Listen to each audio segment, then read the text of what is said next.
你的泡面在这儿这儿有你的泡面이 두 가지는 어떤 차이가 있을까요? 어감을 느끼실 수 있으세요?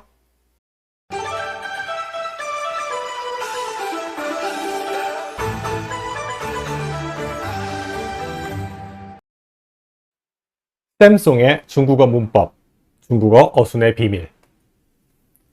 大家好. 여러분 안녕하세요. 송지현입니다. 자, 이 시간은요, 중국어의 어순을 통해서 어감을 느껴보도록 하겠습니다. 어순을 제대로 알면은요, 어감을 느낄 수가 있어요. 자, 여기 제가 한국어로 와, 라면이 있네 라는 말을 적어 놓았는데요. 이런 문장을 중국어로 어떻게 만들면 좋을지 생각해 보고요. 어순을 생각하고 그 어순을 통해서 어감을 한번 느껴보도록 하겠습니다. 중국어의 어순을 이해하면은요, 어감을 느낄 수가 있습니다. 어감을 느끼면은 중국어가 쉽고 재미있어집니다. 문법을 공부할 때 그냥 단순하게 암기하는 게 아니고요. 중국어가 어떤 언어인지를 이해하면은요, 문법은 자연스럽게 느낄 수가 있습니다. 그런 경지까지 저랑 같이 한번 해보도록 하겠습니다. 자, 오늘 첫 번째 문장입니다. 중국어로 장문해 볼게요. 와, 라면이 있네? 라는 말을 중국어로 어떻게 만들면 될까요? 여러분 직접 한번 만들어 보세요. 옆에 노트가 있다면은 한번 적어 보시는 것도 좋을 것 같아요. 와, 라면이 있네? 라고 할 때 어떻게 만들면 될까요? 혹시 이렇게 쓰신 분 계세요? 와, 라면이요. 이렇게 하면 안 돼요. 요거는 잘못된 중국어입니다. 와 하는 뭐 감탄사는 괜찮아요. 근데요, 우리가 보통 먹는 라면은요, 라면이라고 하지 않고 파오면이라고 하죠. 뭐 방비엔면이라는 얘기도 있고요.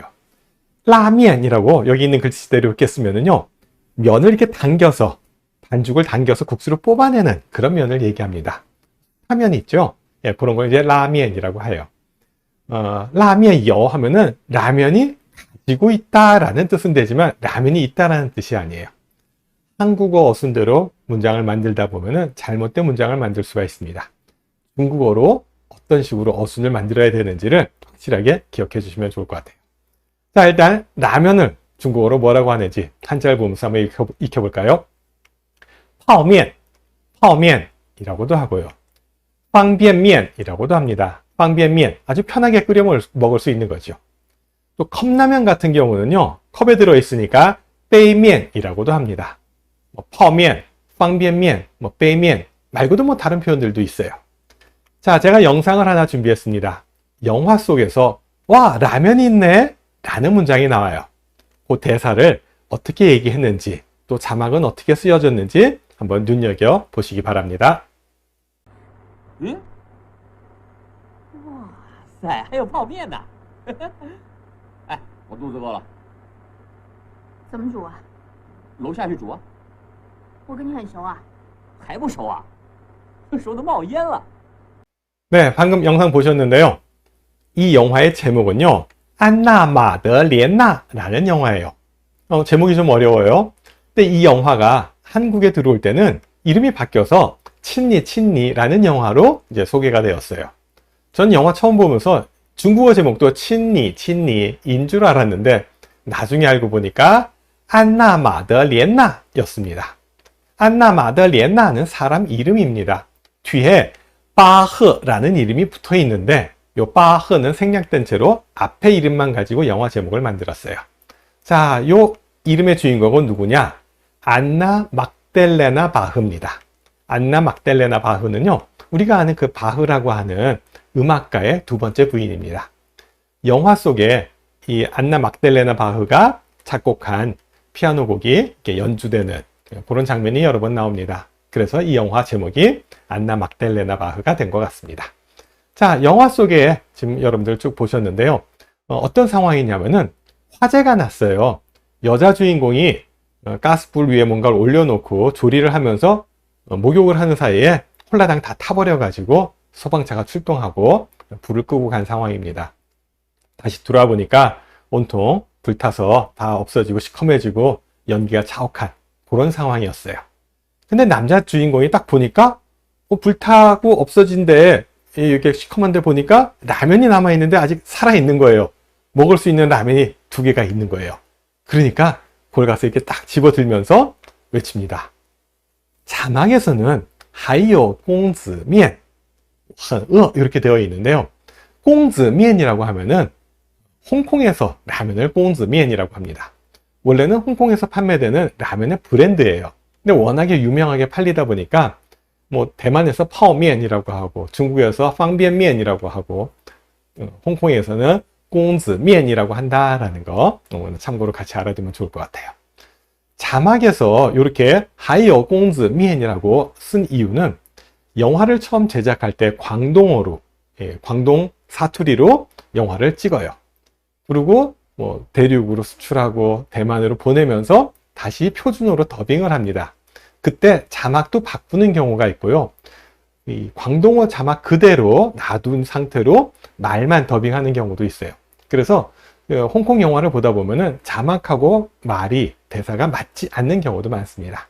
자, 일단 공즈면이라고 하는 게 홍콩에서 얘기하는 라면이다라는 거 알아두시고요. 대사가 어떻게 나왔냐면은 여기서는 와싸, 하이요 파오면나 라고 얘기했습니다. 와싸, 하이요 파오면나. 우와, 라면이 있네 라고 얘기를 한 거예요.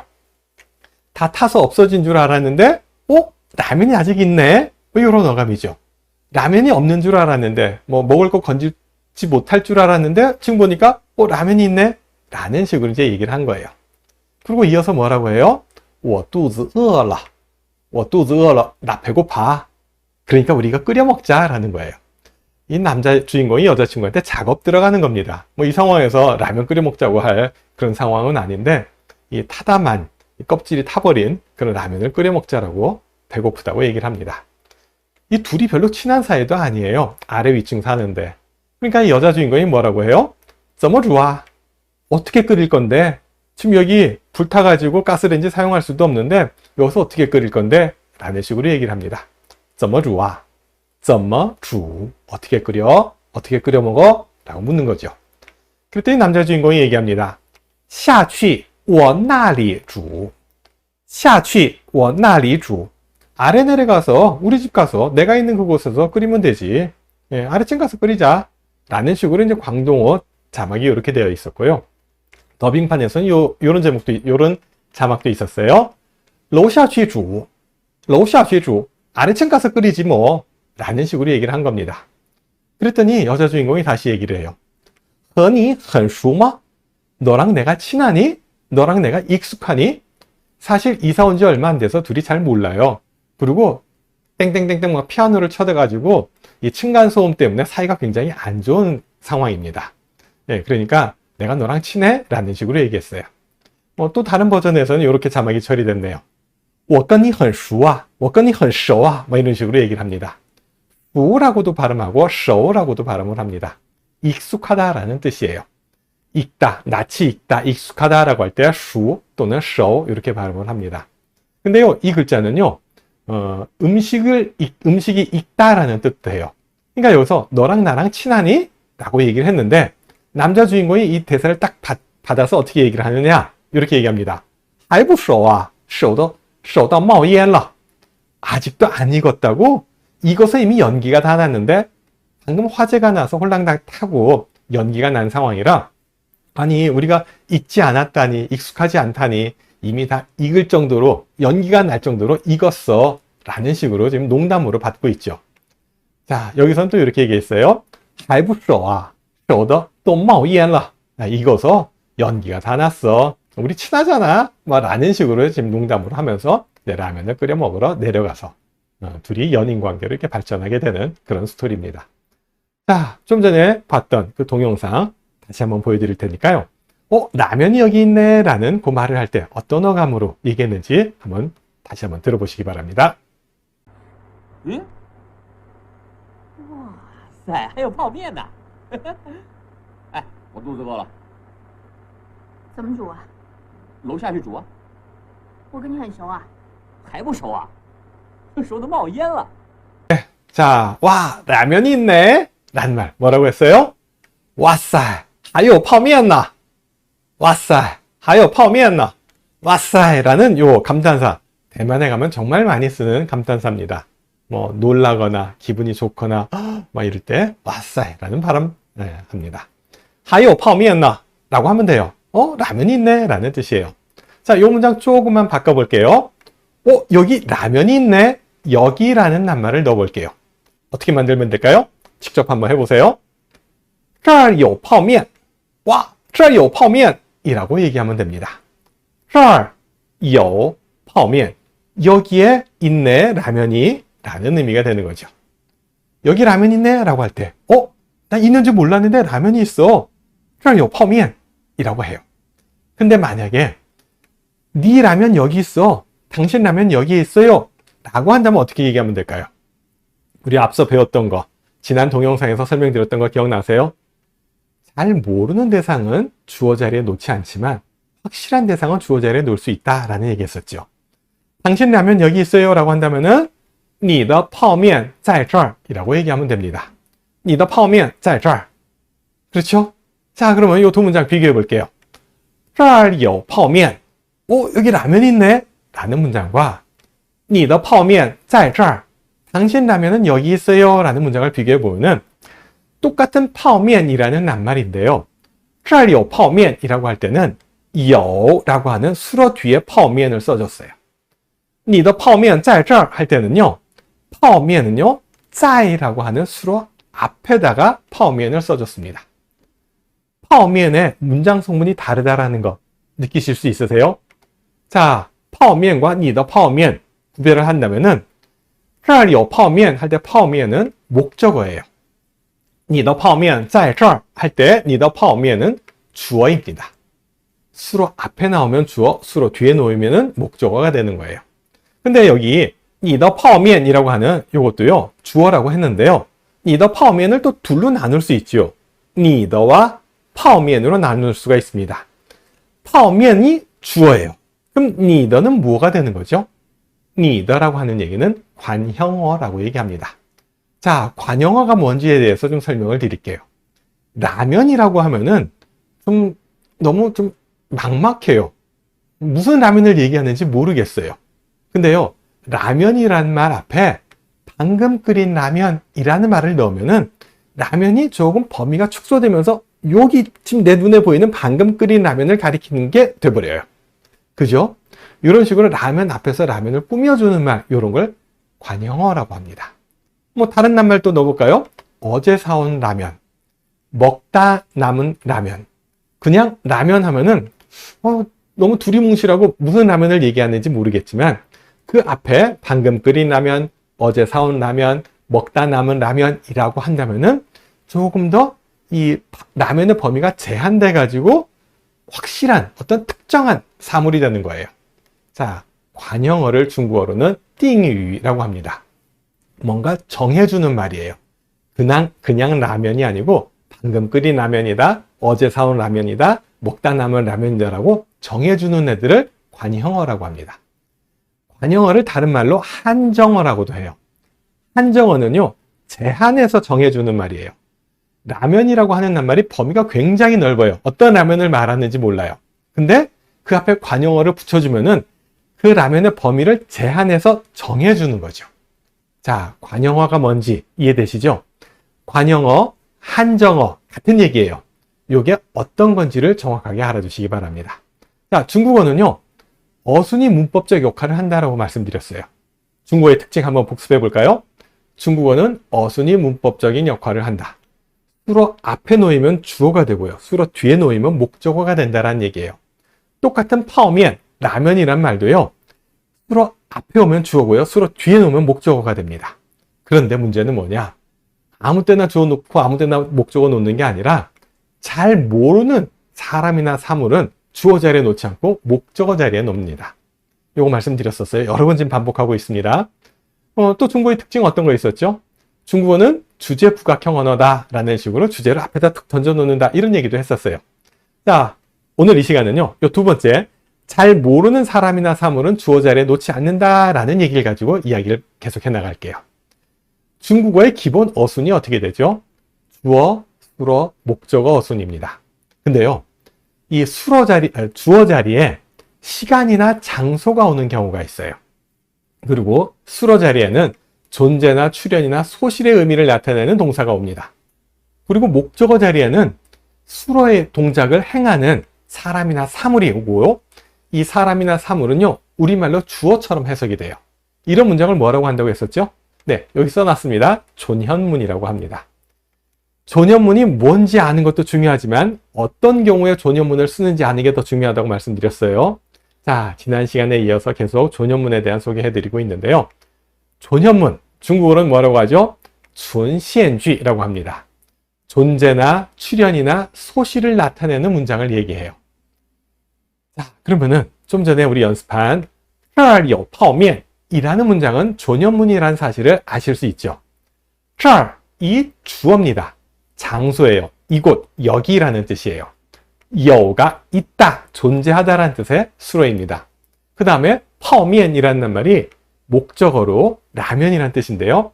라면이 여기 있어요 라는 의미가 되는 거예요. 라면이 있는 줄 몰랐는데 여기 보니까 라면이 있어요 라는 식으로 얘기할 때 这儿有泡面이라고 얘기한다라는 얘기예요. 물론 这儿 생각하고 有泡面해도 괜찮습니다. 어감을 느끼실 수 있으세요? 여기 라면이 있네 라는 얘기예요. 근데 만약에 그냥 라면이 아니고요, 당신 라면, 네 라면 여기 있어 할 때는 어떻게 얘기한다고 했었죠? 你的泡面在这儿 이라고 얘기한다라는 얘기예요. 你的泡面을 주어 자리에 놓습니다. 근데 여기서 약간 의문이 생기지 않아요?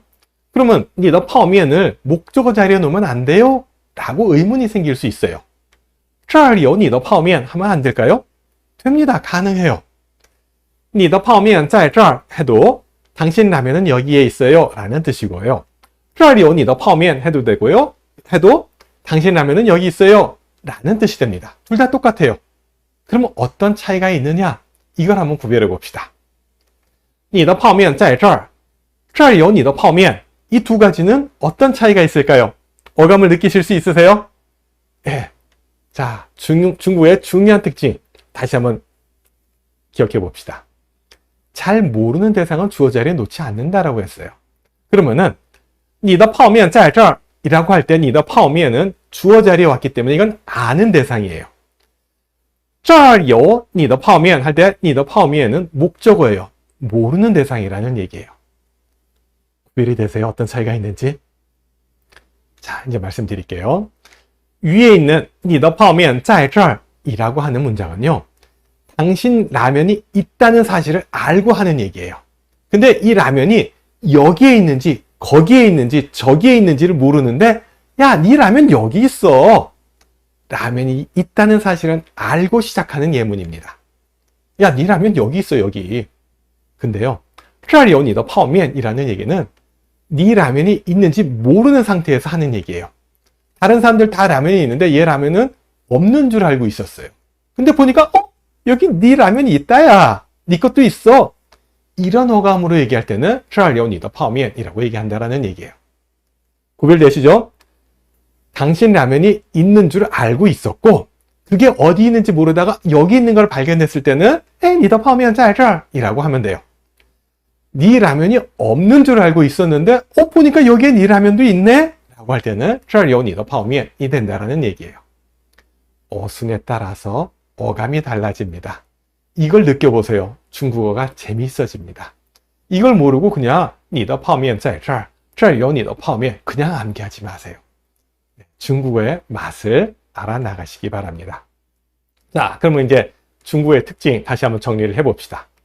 주어 자리에는 아는 것이 온다고 했고요. 목적어 자리에는 잘 모르는 것이 온다고 했어요. 근데 뭐가 아는 거고 뭐가 모르는 건지 좀 구분이 안 될 때가 있어요. 지금도 你的泡面 당신의 라면이라고 하면은 아는 거일 수도 있고 모르는 거일 수도 있잖아요. 그죠? 네, 요걸 좀 확실하게 좀 구분을 해봅시다. 주어 자리에 오는 것은요, 특정한 사람이나 사물이 와요. 你的泡面 같은 거예요. 목적어 자리에는 불특정한 사람이나 사물이 옵니다. 근데 你的泡面이 당신의 라면이라는 것이 목적어 자리에도 올 수 있어요. 하지만 이때는요, 그것이 있는지 몰랐던 거예요. 예상치 못했던 거예요. 구별이 되시죠? 자, 특정한 사람이나 사물은 주어 자리에 옵니다. 불특정한 사람이나 사물은 목적어 자리에 와요. 그럼 특정한 사람이나 사물은 뭘 의미하느냐? 예를 좀 들어서 설명을 드릴게요. 내가 끓인 라면, 어제 사온 라면, 먹다 남은 라면이라는 것처럼 범위를 축소해서 범위를 제한해서 정해준 것들은 특정한 사람이나 사물이 되는 거예요. 근데요, 그냥 라면이라고 한다거나, 그냥 라면 하나, 그냥 라면 여러 개 라고 하면은 이거는 불특정한 사물이 돼서 얘네들은 목적어 자리에 갑니다. 자, 특정하다, 불특정하다라는 의미를 아시겠죠? 내가 끓인 라면, 어제 사온 라면과 같이 관용어가 좀 자세하게 붙어 있으면은 특정한 것으로 주어 자리에 놓습니다. 근데요, 그냥 라면 하나, 라면 두 개, 뭐 이런 식의 것들은 불특정한 것으로 주어 자리에 놓지 않는다라는 얘기예요. 뭐 다른 예문 하나 좀 보겠습니다. 손이라고 하면은 무슨 손을 얘기하는지 몰라요. 너무 막막해요. 범위가 너무 넓어요. 근데요, 나의 손, 너의 손, 깨끗한 손, 예쁜 손, 뭐 다친 손, 안 씻은 손, 뭐 이런 식으로 손 앞에 관형어를 붙여주게 되면은 의미가 조금 명확해지죠. 자, 관형어, 중국어로는 띵위라고 하고 우리말로 한정어라고 한다라는 거 다시 한번 설명드립니다. 자, 그러면은 중국어의 특징으로 다시 가봅시다. 불특정한 사람이나 사물은 주어 자리에 놓지 않아요. 그럼 어떤 낱말들이 불특정한 사람이나 사물이냐? 그냥 일반 명사예요. 간단한 명사들. 또는 명사 앞에 수사나 양사만 붙어 있을 경우에는 얘네들을 불특정한 사물이라고 얘긴다라는 얘기예요. 예. 근데 특정한 사람이나 사물은요, 지시사가 붙어요. 이, 저, 그 라는 말이 붙거나 지시사 다음에 뭐 수사 양사가 붙기도 하고요. 인칭대명사가 붙어서 꾸며주기도 합니다. 관형어 자리에 인칭대명사가 온다라는 얘기예요. 그냥 일반 명사들, 보통 명사들은 불특정한 사물이라고 말씀드렸어요. 학생, 아이, 친구, 동료, 책, 무슨 그림 이렇게 놓으면은 어떤 학생인지 어떤 아이인지 어떤 친구인지 몰라요. 이런 애들은 불특정한 사물, 사람으로 주어 자리에 놓지 않습니다. 근데 여기에 지시사가 들어간다고 칩시다. 这个学生,那个孩子,这位朋友,这本书,那张画. 이 학생, 저 학생, 이 아이, 저 친구 뭐 이런 식으로 지시사가 들어간다는 얘기는 눈앞에 있다라는 얘기예요. 그러면은 말하는 사람이나 듣는 사람이 보고 인식할 수 있기 때문에 어떤 모양인지 누군지를 알기 때문에 주어 자리에 놓을 수 있는 그런 특정한 사람이나 사물이 됩니다. 이런 지시사가 없이 수사 양사만 있는 경우에는요, 불특정한 사물이에요. 一个学生,两个孩子,三个朋友,五本书,六张画. 이런 예들은 불특정한 것으로 구분해서 주어 자리에 놓지 않습니다. 자, 수사나 양사만 붙어 있으면 불특정한 거예요. 지시사가 있어야 특정한 사물과 사람으로 구분을 합니다. 지시사, 수사, 양사가 들어간 경우 这两个学生,那些孩子,这五本书,那几张画 이라고 하면은 얘네들은 특정한 것으로 봐서 주어 자리에 놓는다라는 얘기예요. 또 인칭대명사 他的学生,我们的孩子,老师的书,我朋友的画 이라고 하면은 얘네들도 특정한 사람과 사물로 구분을 한다라는 얘기예요. 자, 중국어에서요, 특정한 사람이나 사물은 수어 앞에 주어 자리에 놓습니다. 불특정한 사람이나 사물은 수어 뒤에 목적어 자리에 놓습니다. 존여문이 그 대표적인 거죠. 예, 존여문은요, 불특정한 사람이나 사물을 목적어 자리에 놓지만 우리말로는 주어처럼 해석됩니다. 그리고 문장 앞에 주어 자리에는 장소나 시간이 옵니다. 근데 이 존여문 만들 때 주의해야 할 점이 있습니다. 우리가요, 야, 너 중국어 어디서 배우니? 하면은 학교에서 배워요. 뭐 학원에서 배워요. 뭐 베이징에서 배워요. 이런 문장 연습할 때 在를 많이 연습을 합니다. 你在哪儿学汉语? 라고 했을 때 在学校啊,在补习班,在北京,我在北京学汉语. 뭐 이런 식으로 얘기합니다. 장소 앞에 在를 붙이는 거를 이게 연습하다 보니까 습관적으로 장소가 나오면 在를 쓰는 그런 습관이 들었어요. 뭐 예를 들어서 내 안경 어디 있어? 책상 위에 있어. 라는 문장을 만들 때 我的眼睛在哪儿?在桌子上 이라고 얘기한다는 얘기예요. 桌子上 이라는 장소 앞에 在를 붙여줘요. 자, 이런 식으로 在를 장소 앞에 붙이다 보니까 여기 라면이 있어 라고 할 때 여기라고 하는 这儿 이란 말 앞에 在를 붙이는 그런 오류를 범하는 경우가 많습니다. 에? 在这儿有泡面 이라고 얘기하면 틀립니다. 这儿有泡面 이라고 하면 됩니다. 존현문에서는요, 장소 앞에 在자를 붙이지 않아도 됩니다. 않아도 되는 게 아니라 붙이지 않습니다. 조녀문은요, 주어, 수로, 목적어로 되어 있고요. 주어 자리에는 시간이나 장소가 옵니다. 그리고 주어 앞에는 在를 쓰지 않습니다. 이거 조녀문의 특징 중에 하나입니다. 我家来了一位客人，公园里死了一只狗，桌子上有一个苹果。 자, 다 조녀문이에요. 근데 이 앞에 在公园里死了一只狗라고 하지 않아요. 在桌子上有一个苹果라고 하지 않아요. 조녀문에서 장소가 주어 자리에 왔을 때 그 앞에 在를 쓰지 않는다. 꼭 기억해 주세요. 네, 문장은 틀리지 않도록 조심하시기 바랍니다. 자, 이제 마무리하겠습니다. 책상 위에 사과가 4개 있어요 라고 하면 어떻게 말을 만들면 돼요?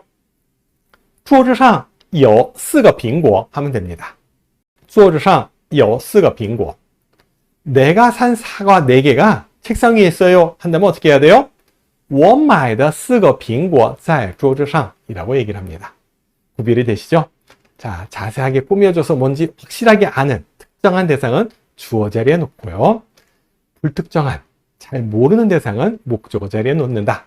이게 조녀문의 특징입니다. 자, 오늘 여기까지 할게요. 감사합니다. 谢谢，我们再会。